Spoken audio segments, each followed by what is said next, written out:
What's up, everybody? Nate here again on a VBlog.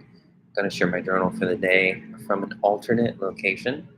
I'll just keep that one secret so I don't get flocks and flocks of people, coming and trying to stop this go live thing here. But today I journaled on Acts 19, which is the next chapter in our reading plan. And I don't have my journal with me today, so shame on me.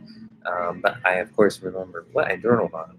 So it was Acts 19, chapter 9, or I'm sorry, Acts 19, verse 9. Funny enough, there were, demons in this particular chapter. There were riots in this chapter, but I didn't necessarily focus on those. I focused on Paul and his practice for how he evangelized the area.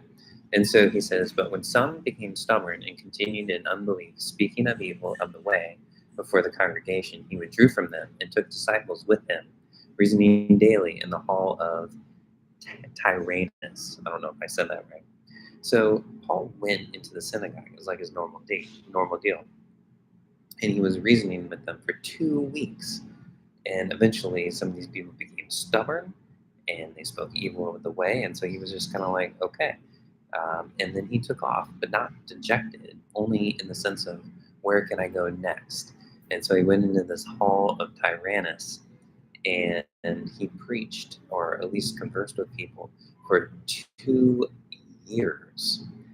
And I just sat there and I thought to myself, how applicable is this for all of us? If Paul is just, an example or a model for us of the behavior in this instance. He's evangelizing wherever he goes. It's always on his mind. And if something doesn't work, he says, well, where can I try next? And I mean, I was just pretty repentful in the sense of, like, if you picked apart my life, I don't think it would show, 1% of what Paul was in this regard. And not that we should always be comparing ourselves, but what God calls us to, of course, is something different, right?